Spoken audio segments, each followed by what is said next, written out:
This week draws our series on the Redemptive Edge to a close. And we're going to turn and look at ourselves and ask the question, how can I find my redemptive edge? What does this look like? How can I partner with God in my words and actions to bring about a better world? St. Teresa of Avila, a famous 16th century Spanish noblewoman who felt called to the monastic life, once said this: Christ has no body now but yours, no hands, no feet on earth but yours. Yours are the eyes through which he looks compassion on this world. Yours are the feet with which he walks to do good. Yours are the hands through which he blesses all the world. Yours are the hands, yours are the feet, yours are the eyes. You are his body. Christ has no body now on earth but yours. What moving and inspiring words. And I think the thing I love most about that prayer is how it speaks of belonging. Because of God's redemptive work in our lives, we belong to him. We're now part of his family, and quite remarkably, it's through each of us that he chooses to outwork his continual plan of redemption for the world. So here's the big question.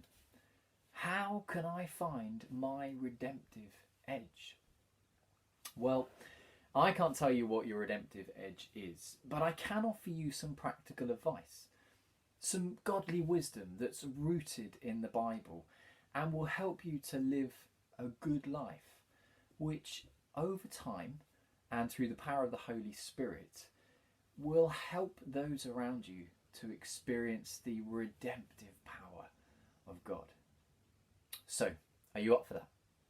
Are you ready to discover some tools that will help you find your redemptive edge? Great. Okay, let's get started. Let's turn in our Bibles to Psalm 37, and we're going to look at the first 9 verses together. Do not fret because of evil people, or be envious of those who do wrong. For like the grass, they will soon wither. Like green plants, they will soon die away. Trust in the Lord and do good.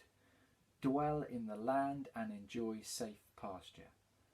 Delight yourself in the Lord, and he will give you the desires of your heart. Commit your way to the Lord. Trust in him, and he will do this. He will make your righteousness shine like the dawn, the justice of your cause like the noonday sun. Be still before the Lord and wait patiently for him. Do not fret when people succeed in their ways, when they carry out their wicked schemes.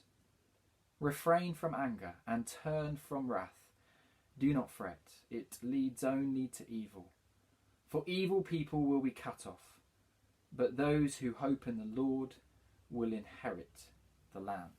So apparently this psalm is an alphabetic acrostic. Now, I've not really managed to work that out yet, but as an aid memoir, I have got 6 practical lessons to give you from this psalm, and they will cover the first 6 letters of the alphabet, so A through to F. I'm confident that even if you take just 1 or 2 of these away into your everyday life, they'll help to sharpen you in your walk with God and enable you to point more clearly to the redemptive work of God. Okay, so lesson number 1, beginning with the letter A. In verse 8 we read, refrain from anger and turn from wrath. According to a study by the British Association of Anger Management, 80% of people believe that Britain is getting angrier. 45% of staff regularly lose their temper at work, and it probably won't surprise you that Britain is the top road rage country in the European Union. Our society has seemed to welcome violence, rage and anger through many different platforms, and as a direct result of people's brokenness, we're seeing an increase in unhealthy responses of anger. According to the same association, 5 years ago, on their website, they got an average of 250 hits per month. Now, They receive over 570 hits per day of people crying out for help as a result of their anger. Refrain from anger and turn from wrath. By responding in this way, you are pointing to a different and better way of living, shining a light on God's redemption. I wonder, have you experienced anger in the workplace or anger in the family? If so, you should listen to these words in the book of 2 Timothy. But keep away from foolish and ignorant arguments. You know that they end up in quarrels. As the Lord's servant, you must not quarrel. You must be kind toward all, a good and patient teacher, who is gentle as you correct your opponents. For it may be that God will give them the opportunity to repent and come to know the truth. Wow! Did you hear that? By turning away from anger, we actually invite in an opportunity for God's redemptive work. So lesson number 1, turn from anger. This will help to bring out your redemptive edge. Lesson number 2, beginning with the letter B. In verse 7 we read, "Be still before the Lord and wait patiently for him." Finding your redemptive edge always starts in prayer. In fact, I would go as far to say that you can't actually go looking for your redemptive edge yourself. Instead, it is better to be still and wait before the Lord. To give you an example of what this looks like, I'd love us to hear from Lydia Brem, a member of our community who's just started a really exciting new redemption project. But it's one that all started in being still and waiting before the Lord. When I was 14, I had my heart completely broken over the horror of human trafficking. I was at a conference and I literally sat on the floor and wept. I couldn't believe that this was happening to people my age and younger all across the world. It's been on my heart ever since, and in lockdown I found myself with way more time to pray about it. And as I was praying, a real sense of urgency started to raise within me. It was like a panicky feeling that you get if you're trapped or you need someone to come and help you. And I had no idea what to do with it. I started researching International Justice Mission and the A21 campaign, both of which work with trafficking survivors and help to get people out of human trafficking and other forms of slavery. So I knew that I had this urgency, and this song kept going around my head that says, "I will send out an army to find you. In the middle of the darkness, I will rescue you." And it's about God rescuing us. And it was going round and round in my head, and I felt like I needed to do something. I had no idea what. Fast forward a couple of weeks, probably about a month later, I was at a conference called Brave Love. It was a Zoom conference streaming from California, and at the end of the set of worship, I felt like God was saying, "I need to show you something." So I got my phone out and I started writing in my notes, and he was like, "I need you to record this." So I thought it was a bit weird, but I put my voice recorder on and I closed my eyes. And what happened next played out a bit like a dream. So I saw myself walk into a completely dark room and I couldn't see anyone, but I knew that there were 7 girls sat around the room stuck in trafficking. I set a candle in the middle of the room and I couldn't see their faces, but I saw each of them was wearing a necklace, and it was a small necklace with a flower in it. I then left the room, I left the candle there, and when I looked back, God said, "One day we're coming back to rescue them, but right now I just need you to shine a light on it."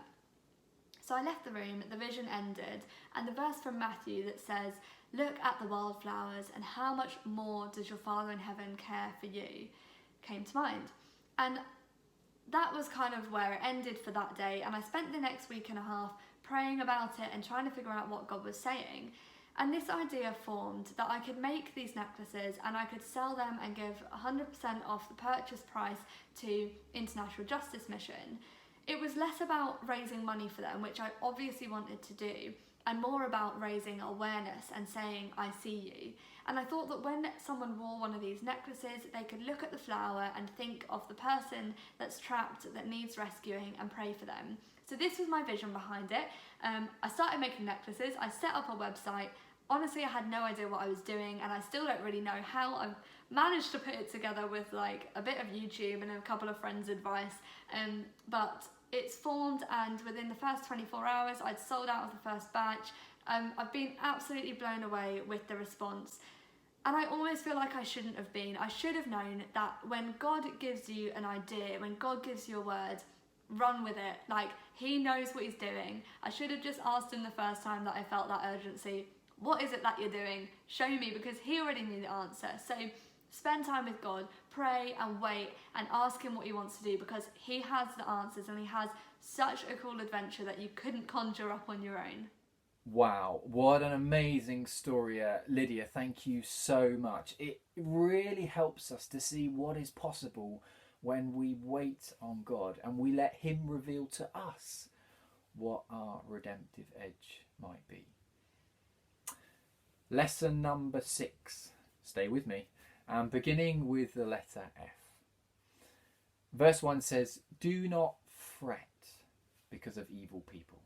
And again in verse 7 and 8, "Do not fret. It only leads to evil." We're living in a time where mental health concerns surrounding stress and anxiety are on the rise.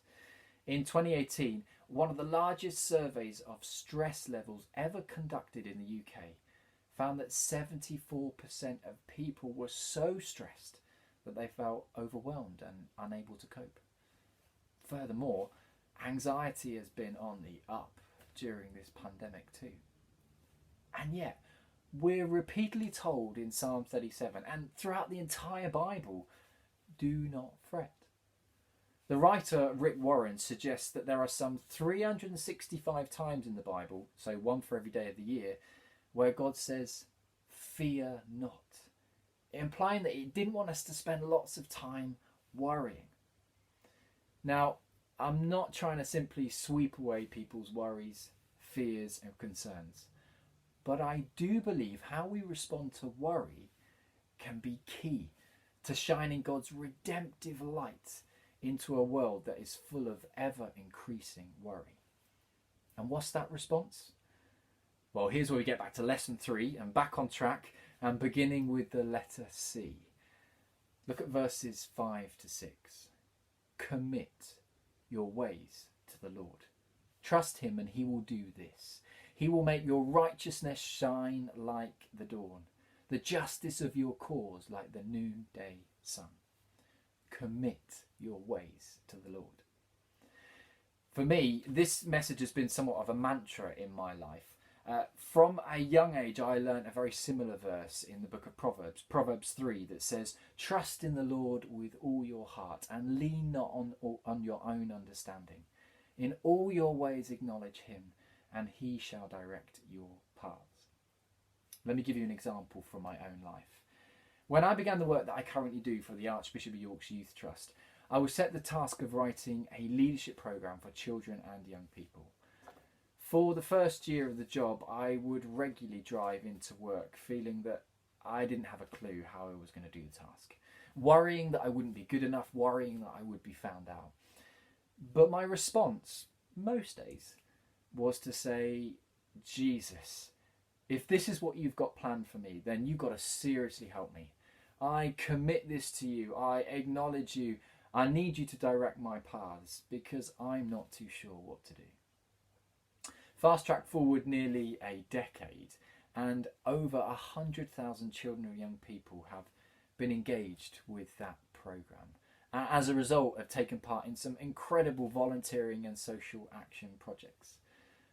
Look, very little of this was to do with me. This was all God's doing. The only thing I did was commit my ways to him, ask him for help, and it led me to finding out, or rather God drawing out in me, my redemptive edge as I partnered with him. So, do not fret. Instead, commit your ways to the Lord. I wonder how many people you know right now who are fretting, struggling with worry. How could you respond to them? How could you shine God's redemptive edge into their lives? Lesson number 4, beginning with the letter D. Verse 4 says, "Delight yourself in the Lord, and he will give you the desires of your heart." We live in a world that is fixated with satisfying desires, always seeking pleasure, wanting more, only to find that this world never really satisfies. In the kingdom of entertainment that's being built around us, much of the world is constantly craving stimulation. Something to watch, something to play, something to post, the latest trend. And it's like we're all feeding ourselves with this kind of junk food that never satisfies and only leads to longer term health problems. So how are our desires truly satisfied? When we delight in the Lord. When we make him number one and choose to delight in his redemption in our lives. Only then are our desires truly satisfied. And how does this give you a redemptive edge? Well, it's totally countercultural. You'll stand out like a sore thumb when you choose God over the latest Netflix craze. You'll stand out like a sore thumb when you choose to fast Facebook and social media because God's voice is more important to you than the rest of the world's.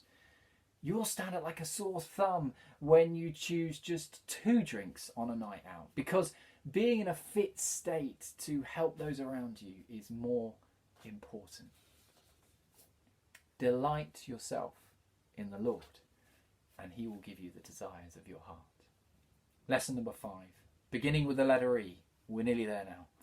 In verse 1 we read, "Do not fret because of evil people or be envious of those who do wrong." In this world of consumption, wanting more, constantly trying to satisfy desires, the issue of envy is all around us. And the thing with envy is it's very subtle. It builds up over time, and before you know it, it can have turned into raging jealousy and bitterness. I mean, how many times have you looked at other people's stories and pictures on Instagram and Facebook and thought, I wish I was there. I wish that was my life. Or what about comparing the number of likes your post got in comparison to others, thinking, maybe I should just take it down. I've been there. I'm sure I'm not the only one. It's subtle, but it's the beginning of envy. In our world of social media, we make quick comparisons all the time. We carry fears of missing out, and some apps even give you the ability to compare people against one another as you look for a potential partner to date. You might feel that this isn't really your world, but you can be sure it's the world that many people in our society inhabit. And I'm sure that envy's been having a field day during this pandemic. If only I had a bigger garden. If only I had a bit more room in the house. If only I lived nearer the countryside. If only... In the book of Philippians 4, verse 11, the Apostle Paul writes, "I've learned to be content, whatever the circumstances. I know what it is to be in need, and I know what it is to have plenty. I've learned the secret of being content in any and every situation, whether well-fed or hungry, whether living in plenty or in want. I can do all this through him who gives me strength." If you want to find your redemptive edge, can I encourage you to turn your back on envy and to be content with what you have and who you are in Jesus? Delight yourself in the Lord and he will give you the desires of your heart. Okay, let's draw this to a close. I said I can't tell you what your redemptive edge will look like, but following these 6 lessons will certainly help enable you to partner with God and shine his light into the dark corners of this world.